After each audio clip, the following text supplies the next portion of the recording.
233 परळी विधानसभा मतदारसंघाच्या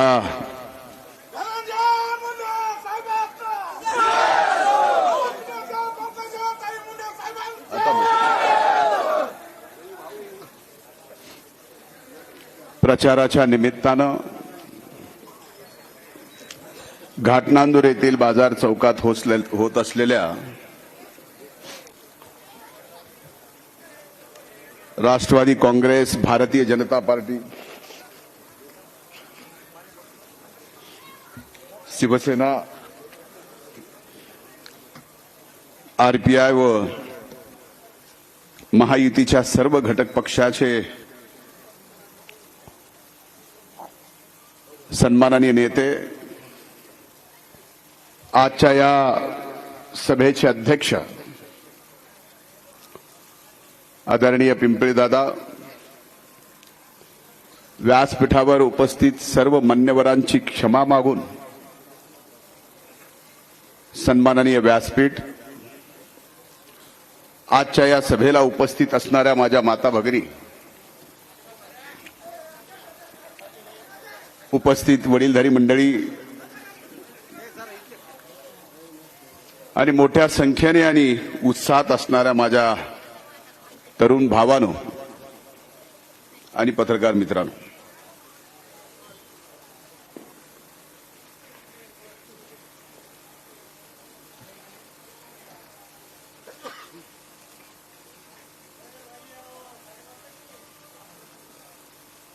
मी महायुतीचा उमेदवार म्हणून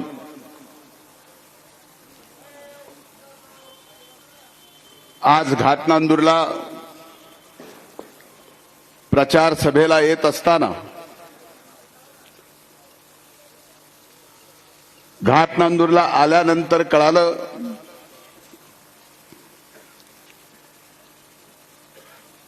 की आज सोमेश्वराची पालखी निघणार आहे, रथयात्रा. दोन म्हणतात, काही जण पालखी म्हणतात, काही जण रथ म्हणतात. बरं, रथयात्रा निघणार आहे.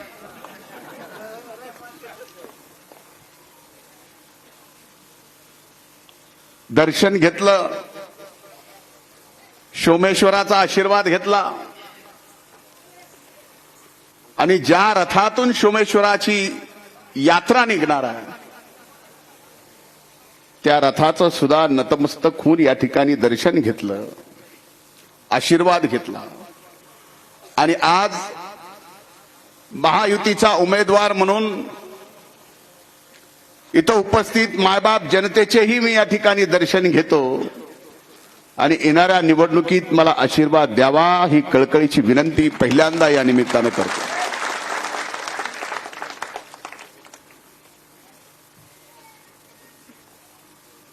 ही विधानसभेची निवडणूक महाराष्ट्रामध्ये 288 मतदारसंघामध्ये होत आहे.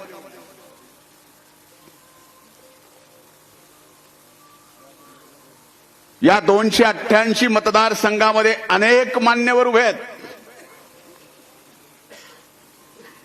राज्याचे माननीय मुख्यमंत्री उभे आहेत, माननीय उपमुख्यमंत्री उभे आहेत, माझ्यासोबत असणारे अनेक मंत्री उभे आहेत,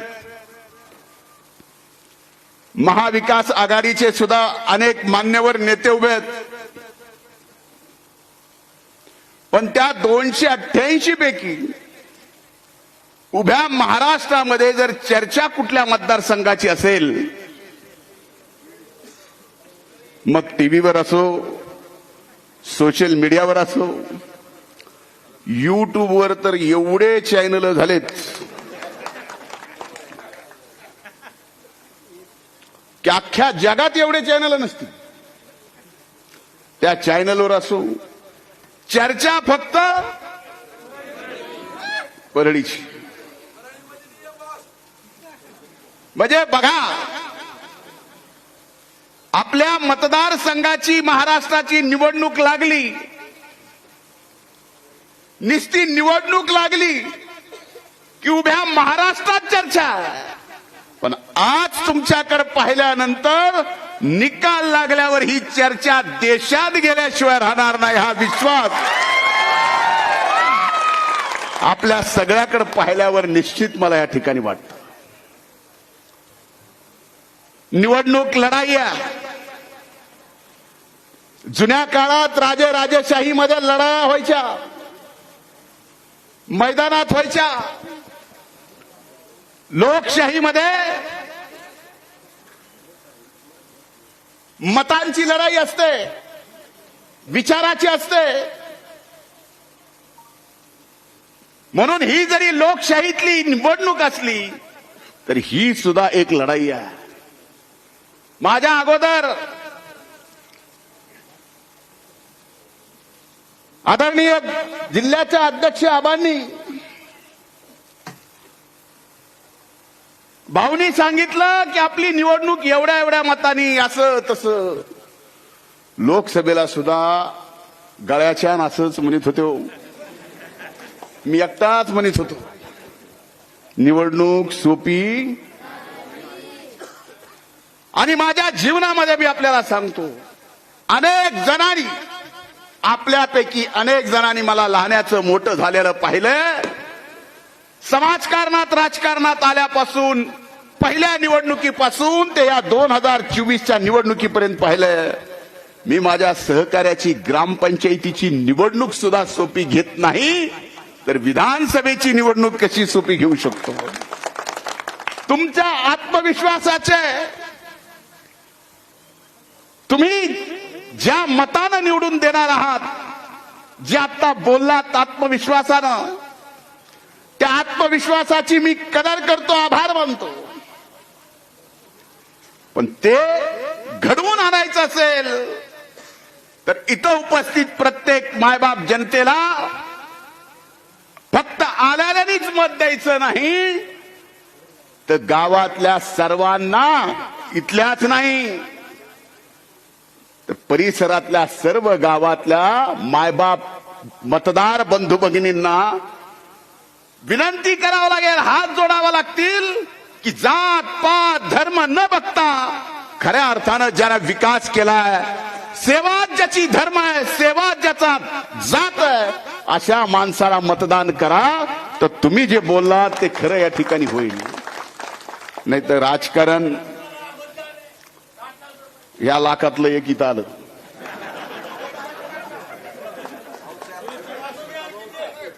लीड मधल्या लाखातलं एक इथं आलं.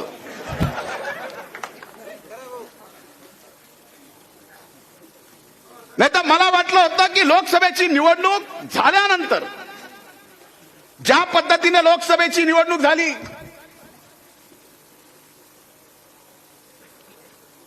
जाती पाती धर्मावर, माननीय नेताजींनी सांगितलं,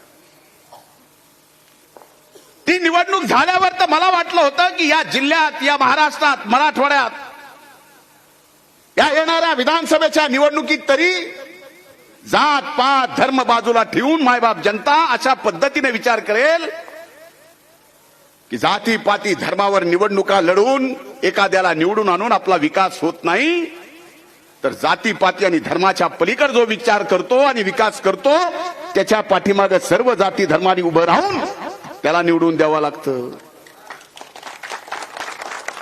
पण या निवडणुकीतही बघा काय झालं. सुरुवातीपासून सांगतो, आपल्यापैकी अनेक जण साक्षीदार आहेत. ज्या वेळेस निवडणुका लागल्या, महायुती एकत्र लढणार, त्यावेळेस महायुतीचा उमेदवार म्हणून मंत्रिमंडळात, कृषी मंत्रालयाचा मंत्री म्हणून स्वाभाविकच महायुतीचा उमेदवार म्हणून मी इथं होतो. आता आपल्या विरोधात महाविकास आघाडीकडून उभा कोण राहणार, कुठला पक्ष, चिन्ह कुठलं, तर तुतारी. आता बघा, माझ्या विरोधात तुतारीकडून उमेदवार एवढे जण तयार झाले, त्यात काही निष्ठावंत तुतारीचे होते, फिरायला लागले, त्यांच्या नेत्याला विचारून फिरायला लागले. आणि त्यांचे नेते सुद्धा जे येईल त्याला म्हणायचे तुम्ही लागा कामाला, तिकीट तुम्हालाच. एका घरातून तिघ, आई बी, लेक बी, जवाई बी. एवढ्यावर थांबले नाहीत, अनेक जण नादाला लावले. एवढ्या नादाला लागले, 12-13 झाल्यावर मलाच ह्या सगळ्याची काळजी वाटली की म्हणलं तुतारीचे जरी असले, नेते जरी असले, तर आपल्याला आदरणीय जरी असले, तर मला काळजी वाटली. म्हणलं ह्या 12-13 पैकी मिळणार एकालाच आहे. आणि सगळ्याच्या सगळे एवढे ताकदीनं कामाला लागलेत. म्हणलं ह्याच्यातून मिळणार जर एकाला असेल तर बाकीच्याच कसं व्हायचं. म्हणून तुतारीच्या एकाने त्याला फोन लावला. म्हणलं अरे बाबा लवकर फायनल करा. हे असेच उधळायला लागले, तिकीट देणार एकाला आहेत आणि ज्याला मिळणार नाही त्याच्यातले 2 जण जर येडे झाले, कागद याची फिरायला लागले, तर शेवटी इथला लोकप्रतिनिधी म्हणून त्यांची काळजी सुद्धा मलाच करावं लागेल ना. तसं झालंच.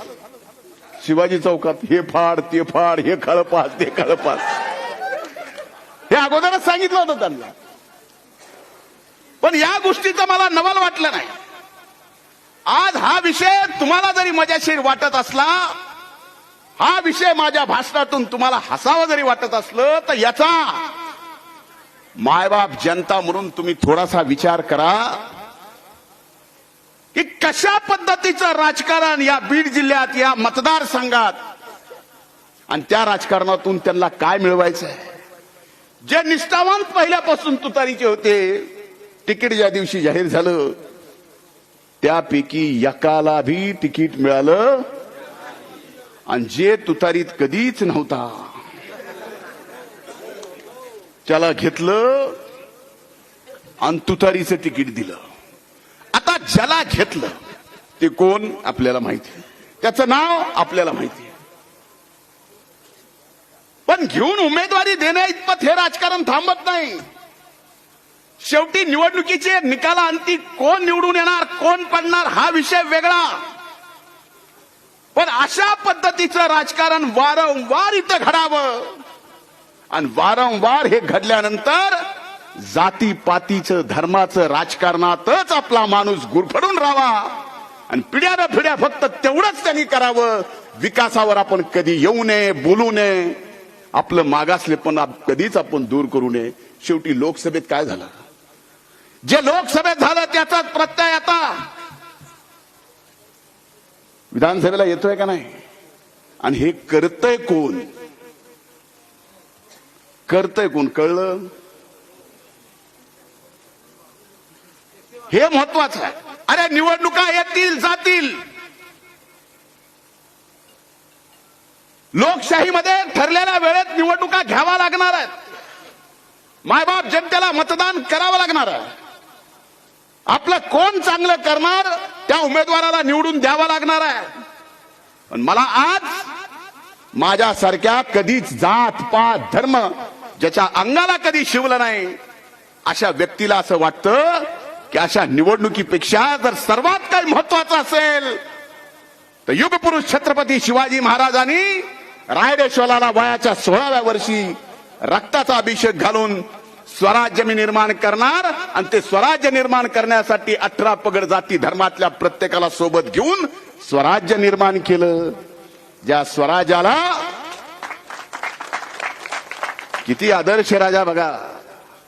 छत्रपती नाव दिलं नाही, शिवाजी दिलं नाही, भोसले दिलं नाही, नाव दिलं रयतेचं राज्य. आज अनेक जण माझ्या इथं तरुण भाऊ आहेत, 18 ते 25 आहेत, कदाचित त्यांना रयता म्हणजे काय हे सुद्धा माहित नसेल. कारण आजच्या अभ्यासक्रमामध्ये 12वी पर्यंत रयतेची कुठली व्याख्या आपण जिथं कुठं शिकत असेल तिथं नाही. रयतेचं राज्य म्हणजे छत्रपती शिवाजी महाराजांच्या जनतेला ज्यावेळेस म्हणायचे ते रयता. त्या काळात रयतेला जनता म्हणायची आणि त्यावेळेस छत्रपती शिवाजी महाराजांनी रयतेला जनते म्हणलं, जनतेचं राज्य उभं करत असताना छत्रपती शिवाजी महाराजांनी या स्वराज्यात प्रत्येक गावाला गावकूस दिलं, गावगाडा दिला. आणि त्या गावकुसात, गावगाड्यात 18 पगड जाती धर्मातली लोक गुना गोविंदानी प्रत्येकाच्या सुखात दुःखात अडीला नडीला एकमेकाच्या बरोबर आतापर्यंत राहिले का नाही राहिले? मी जे बोलायलोय ते खरं आहे का खोटं आहे? आणि हा आदर्श जर आजपर्यंत घालून दिला असेल आणि फक्त राजकारणामध्ये एखाद्या लोकसभेच्या निवडणुकीत, एखाद्या विधानसभेच्या निवडणुकीत छत्रपती शिवाजी महाराजांनी घालून दिलेला हा गावकुस गावगाड्याचा 18 पगड जाती धर्माचा आदर्श प्रत्येक गावागावाला ते अपमानित झाला तरी चालेल, तो पायदळी तुडवला तरी चालेल, पण आपली राजकीय पोळी भाजून निघाली पाहिजे. असं जर कोण राजकारण करत असेल तर त्या राजकारणाला मूठमाती देण्यासाठी ही विधानसभेची निवडणूक फार महत्वाची आहे. आणि ती एका जातीला, एका धर्माला नाही, तर सगळ्या 18 पगड जाती धर्मातल्या सर्वांना ही निवडणूक महत्वाची आहे. म्हणून माझी हात जोडून कळकळीची विनंती आहे. मी या मतदारसंघासाठी आज घाटनांदूरच्या या बाजार चौकात आलोय. प्रत्येकाच्या डोळ्यात डोळे घालून या ठिकाणी आपल्याकडे पाहतोय. मी डोळ्यात डोळे घालून तुमच्याकडे बघून आशीर्वाद मागू शकतो. याचं कारण 5 वर्षापूर्वी या मतदारसंघातील मायबाप जनतेला जे जे काय वचन मी दिलं, जे जे काय ते वचन तर मी पूर्ण केलंच, पण एवढ्यावर थांबलो नाही. जे वचनात नव्हतं ते सुद्धा केलं. आप्पा म्हणले सरपंच सांगा, अगोदरचे माजी सरपंच म्हणले सांगा, माजी उपसरपंच म्हणले सांगा की तुम्ही हे सगळं केलंय. करायला नाव धनंजय मुंडे लोकप्रतिनिधी होतोय, करता करविता शेवटी तो आहे, मी निमित्त मात्र आहे.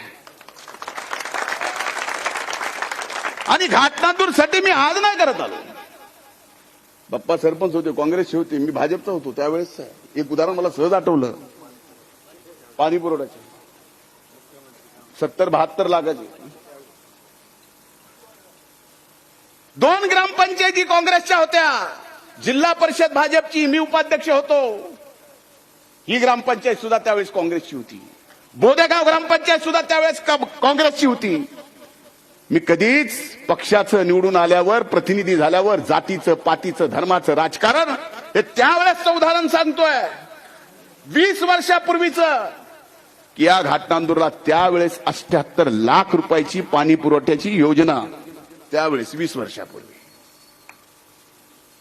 बघितलं का पक्षाची ग्रामपंचायत आहे? बघितलं का सरपंच कोण आहे? बोदेगावला बघितलं का कोण सरपंच आहे, कुणाची ग्रामपंचायत आहे? हा माझा स्वभाव नाही. मला कधी स्वर्गीय मुंडे साहेबांनी, स्वर्गीय अण्णांनी जात पात धर्माचं राजकारण शिकवलंय, कधीच नाही. आपल्यापैकी अनेक जण किती सहकारी आहेत तिथे, की ज्यांच्या स्वर्गीय मुंडे साहेबापासून, अण्णापासून एवढा स्नेह. स्वतःच्या लेकराच्या पलीकडं आप्पा आहेत, प्रमोद भाऊ आहेत, सगळे तिथं अनेक जण. पण आता मात्र या निवडणुकीत सुद्धा कुठून ना कुठून अशा पद्धतीनं चालू आहे की पुन्हा जात पात धर्म. म्हणून माझी आपल्याला हात जोडून कळकळीची विनंती आहे. हे सगळं जातीपातीचं, धर्माचं राजकारण जाणीवपूर्वक करणारे जे आहेत, आणि एवढ्यावर ते थांबत नाहीत, तर तुमच्या कुटुंबातला, तुम्ही घडवला माझ्यासारखा एक व्यक्ती, त्याला सुद्धा राजकारणातून महाराष्ट्राच्या या मतदारसंघात या निवडणुकीत पराभूत करून त्याला सुद्धा राजकीय पूर्ण संपवायचं. अरे मी केलंय काय? मी तुम्हाला विचारतो, मी तुमचं काय वाईट केलं? तुम्ही जे जे काय आतापर्यंत विकासासाठी मागितलं ते सगळं प्रामाणिकपणानं आजपर्यंत केलं का नाही? मी पुढे विचारतो, मागे विचारतो. त्याच्यात भेदभाव केला, जात पात धर्म म्हणून काय बघितलं? जर मी अशा पद्धतीचं तुमची कामं करत असताना कधीच तुमचं काही वाईट केलं नाही, कुठली अपेक्षा नाही, आणि एवढ्यावर थांबलो नाही, तर आपल्या मतदारसंघातला गरीबातला गरीब माणूस कधीही कुठल्याही अडचणीत येऊ, त्या अडचणीच्या काळात त्या गरीबातल्या गरीब माणसाला देवाच्या अगोदर धनंजय मुंडेचं नाव आणि नंबर या ठिकाणी आठवतं आणि त्याला त्याचं ऑफिस आठवतं. जे आहे नाही ते सगळं तुमचं आहे आणि हे प्रामाणिक करतो म्हणून मला संपवायचंय का? अरे मी नावानं संपेल. धनंजय मुंडे या नावात काही नाही आहे. धनंजय मुंडे या नावात काही नाही. हे महाराष्ट्रात आज जे काही ताकद निर्माण करून आहे ना, माझा असेल ताईचा असेल, हे फक्त तुमची मायबाप जनतेची ताकद आहे, दुसरं आमचं काही नाही आहे. तुम्ही पाठीमागं ताकद उभा केल्यामुळं आज आपल्या या महाराष्ट्राच्या राजकारणात आपल्या मातीची किंमत एवढी झाली आहे की अनेक मोठ्या मोठ्या नेत्याला या मातीतल्या लोकप्रतिनिधीला या निवडणुकीत सुद्धा हरवावं वाटतं. याचं कारण कुछ तो दम रखते भाई. काहीतरी असेल ना, उगाच आहे. चर्चा अशीच होतेच ते मतदारसंघाची. म्हणून आपल्याला सांगतोय की अशा राजकारणात बळी पडू नका. अनेक वेगवेगळ्या पद्धतीचे आरोप माझ्यावर करतात. स्वाभाविक आहे, करत असतील, लोकशाही आहे. निवडणुकीत तो अधिकार दिलाय आणि जो उमेदवार विरोधात आहे त्याला तर तो अधिकार असलाच पाहिजे. आरोप केले म्हणले की कृषी मंत्र्यांनी या मतदारसंघात काय केलं. अरे या मतदारसंघाचं सोडा. या देशात कृषी मंत्री म्हणून एकमेव महाराष्ट्राचं असं राज्य आहे ज्या राज्याने मी कृषी मंत्री झाल्यावर 1 रुपयाची पीक विमा योजना आणली. 1 रुपयाची. पहिला सोयाबीनचा हप्ता आपल्या खिशातून किती जात होता? बरीच होता म्हणून. आता 2 वर्ष झालं, तुम्ही विसरलात. आजचं काय सांगत? 1250. सोयाबीनचा प्रीमियम शेतकऱ्याच्या खिशातून जायचा 1250. आता रुपयात जातोय. वाचले कुणाचे? शेतकऱ्याचे वाचले का नाही? कापसाला 1650. वाचले कुणाचे? आणि 1 रुपयात. हे दुसरं वर्ष आहे. बरं, 1 रुपयात पीक विमा. मी अनेक जणाला अनेक भाषणात म्हणलं, अरे ही अशी योजना आहे, कुठलंही संकट आलं रुपयाचं काही ना काही मिळणार आहे. ते तर जंगली रम्मीत सुद्धा मिळत नाही. बघा, एवढे जण हसले म्हणजे प्रत्येकाच्या मोबाईल मध्ये जंगली रम्मी आहे. नाही तर उगा जंगली रम्मी म्हणलं म्हणजे सगळ्यालाच माहित असेल काही कारण नाही. म्हणजे प्रत्येक हे बहुतेक आजच जंगली रम्मीत भलतं जिंकल्याला दिसतं. आज जरा नाही, हे ह्याचा नाही संबंध. हे किती ह्याचा मोबाईलचाही संबंध आहे. उगा ह्याला नका.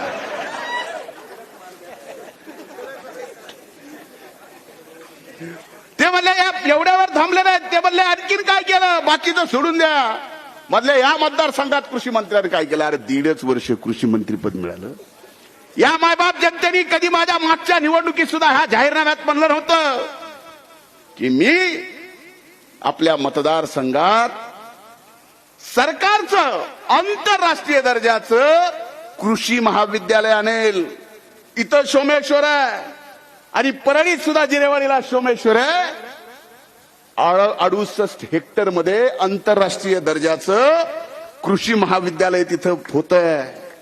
एवढ्यावर थांबलो नाही. या रोडला जिथं 100 हेक्टर जागा मिळाली, अमेरिकेच्या कॅलिफोर्नियाच्या सोयाबीन रिसर्च सेंटर सोबत टायअप करून आपल्या धर्मापुरीला आंतरराष्ट्रीय सोयाबीन रिसर्च सेंटर आपण या ठिकाणी आणलंय. एवढ्यावर थांबलो नाही. सीताफळाचे इस्टेट वडखेलला 50 हेक्टर मध्ये आपण करतोय. 50 हेक्टर मध्ये. आपल्यापैकी कुणाला माहित नसेल, बीड जिल्ह्याला देवानी एक अशी देण दिली आहे की या डोंगर पट्ट्यामध्ये जसे कुठेही बाबळी येतात, कुठे बी लिंब येते, तसं त्या डोंगर पट्ट्यात कुठं बी सीताफळ येते. आता बंद झालेत का? ज्यावेळेस यायलेलं कळालं, फुकट मिळाले, पिकायच्या अगोदरच काढले, रस्त्यावर विकायला आणले. त्यामुळे आता त्याचं पुढे सीताफळ वाढच ना. त्याच्यासाठी ही इस्टेट आहे. उद्या जगातलं सगळ्यात चांगलं रोप सीताफळाचं तिथं तयार होणार आहे. हे कोणी मागितलं होतं का? हे करावं लागतं. एवढंच ना, एमआयडीसीच्या बाबतीत मी आपल्याला जर सांगतो जबाबदारीपूर्वक, आज 78 हेक्टर जमीन भूसंपादित झाली एमआयडीसीची सिरसाळ्याला. तिथं जेवढी जागा आहे आपल्या मतदारसंघात तेवढी कुठंच सरकारची जागा नाही. 2200 एकर जागा तिथं आहे. 1800 एकर आपण जागा ती सगळ्याला सगळी एमआयडीसी साठी संपादित करतोय. आज या देशातल्या 2 आणि आंतरराष्ट्रीय 2 कंपन्यांसोबत माझं बोलणं चालू आहे की तिथं या आणि तिथं येऊन इन्व्हेस्टमेंट करा. पण ह्या सगळ्या गोष्टी व्हायला पहिले 2.5 वर्ष कोविडमध्ये गेले, पुन्हा 1 वर्ष सत्तेत नव्हतो. राहिलेल्या 1.5 वर्षात जे काही केलं ते सांगितलं. आपल्या गावातल्या सुद्धा अनेक अडचणी आहेत. का ती अडचण का राहिली मला माहित नाही. घरकुलाच्या बाबतीत गावठाणाच्या भोग वाटेदारावरची ती अडचण आहे. मी आपल्याला सांगतो, आचारसंहिता संपायची वाट बघायची नाही. निकाल लागायच्या दुसऱ्या दिवशी मी हे काम करून आपल्याला देतो, हा माझा शब्द आहे. मग बाकी वाढीव कब्रस्तानच्या विषयाच्या संबंधात असेल, छत्रपती शिवाजी महाराजांच्या चौकापासून ते तपेश्वर पर्यंतचा रस्ता असेल, ग्रामपंचायत अण्णाभाऊ साठे चौकापर्यंतचा रस्ता असेल, आणि एक सांगतो सगळ्यात प्रतिष्ठेचा विषय काय, आणि ती घाटनांदूरकरांची एकट्याची प्रतिष्ठा नाही, सगळ्यांची प्रतिष्ठा आहे की जवळजवळ फक्त बेंगलोर एक्सप्रेस इथं थांबून उपयोगाची नाही, तर जेवढ्या एक्सप्रेस आहेत सगळ्या थांबायची व्यवस्था. लोकसभेत चूक केली नसती.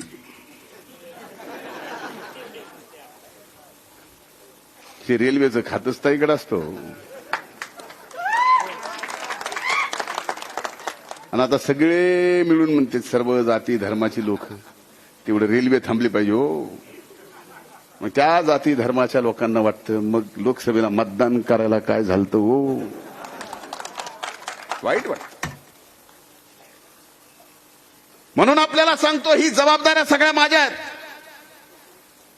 एकच सांगतो सगळ्यात महत्वाचं, बाकी काय दिलं, अंगणवाड्या असतील, जिल्हा परिषदच्या 4 शाळा खोल्या असतील, त्यातच विहिरी दिल्या, शेततळे दिले, एका विहिरीत 5 एकर बागायत आणली. ते तर माझं स्वप्न होतं, दुप्पट उत्पन्न करायचं. कसं, अनेकदाला कळालंच नाही कसं. एक विहीर दिली, त्याची विहीर पूर्ण झाली की त्याचं 5 एकर रान पाण्याखाली येते का नाही. गाय गोटे दिले, हे सगळं त्यात आता सांगायचं नाही, ते हिशोबातच नाही. एक सांगतो, जे माझ्यावर आरोप करणारे उमेदवार आहेत ते म्हणले कृषी मंत्री म्हणून काय केलं. आपल्यापैकी अनेक जणांचं शेतकऱ्यांचं स्वप्न होतं का नाही, आपल्याला शेतीसाठी लाईट मोफत पाहिजे, आणि अशी तशी योजना आणली नाही. आणली मागचं भरायचं नाही आणि पुढे कधी बिल येणारच नाही अशी व्यवस्था करून ठेवली. आता ज्यांनी टाळ्या वाजवल्या त्याला जर विचारलं की खरंच तुझी मोटर कनेक्शनवर होती, आपल्याकडे डीपीला उगच लोड येऊन डीपी जळत नाहीत.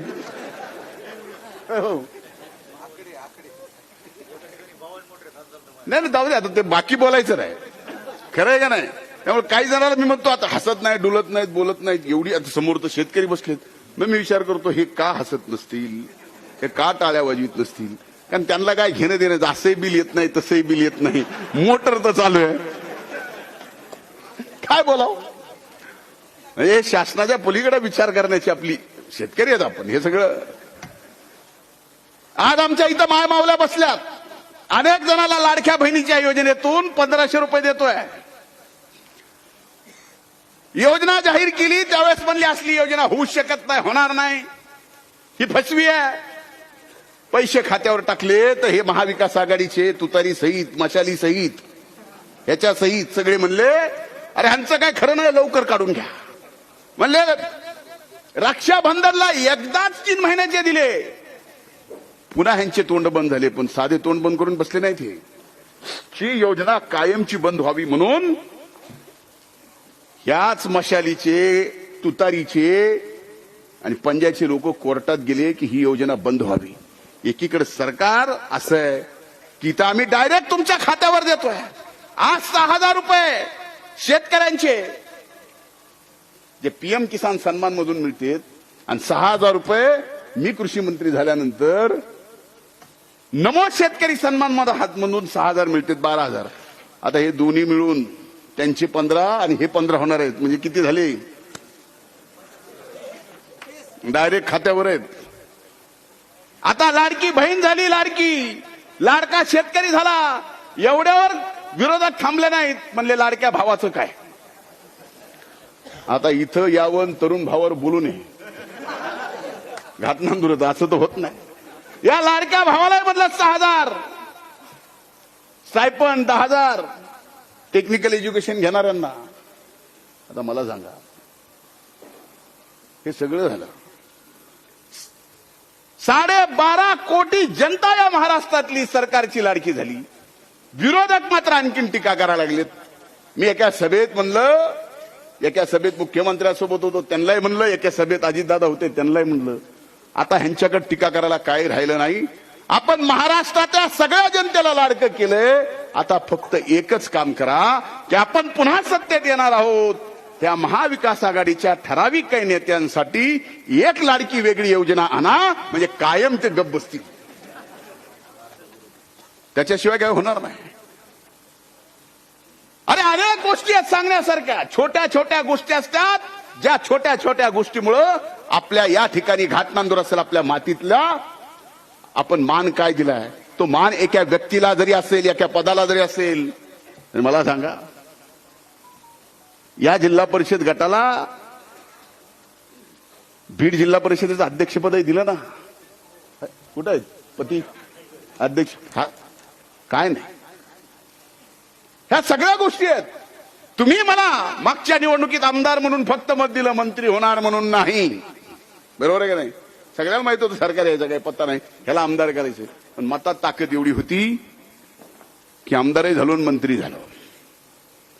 आता या निवडणुकीमध्ये आपल्याला मला एवढंच सांगायचं की या मतदारसंघातल्या मायबाप जनतेसाठी मी जे स्वप्न पाहिलंय ते स्वप्न पूर्ण करण्यासाठी मी या निवडणुकीत उभा आहे.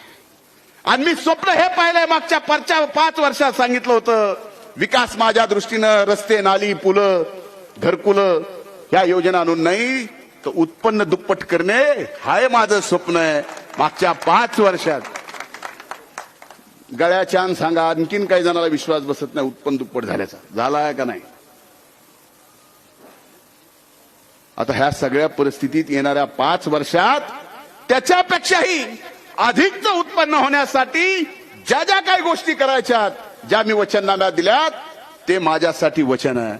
आणि आज मी सांगतो, आपली ताकद, आपलं नाव जेवढं आज महाराष्ट्रात या ठिकाणी या कामाच्या माध्यमातून आपण निर्माण केलंय, कुठेही महाराष्ट्रात जा, माझं नाव, ताईचं नाव आल्यानंतर तुमची मान खाली जाते का वर? इथून पुढच्या काळात देशात कुठेही जाल त्यावेळेस ताठ मानानं राहाल. एवढं चांगलं काम करून दाखवू. आणि महाराष्ट्र नाही तर येणाऱ्या 5 वर्षात या मतदारसंघाचा सर्व क्षेत्रात, औद्योगिक, शैक्षणिक, शेती, उद्योग या सर्व क्षेत्रात अभूतपूर्व विकास करू की महाराष्ट्रानं नाही तर देशानं इथे येऊन बघायला पाहिजे. म्हणून माझी हात जोडून कळकळीची विनंती, 20 तारखेला मशीनवर 1 नंबरला नाव आहे, तुमचा लेख आहे, नाव 1 नंबरला आहे, धनंजय पंडितराव मुंडे, घड्याळ चिन्ह आहे. पोरांना खास करून सांगायला लागलोय, इथल्या सभेचा परिणाम काय जनावरांवर झाला असेल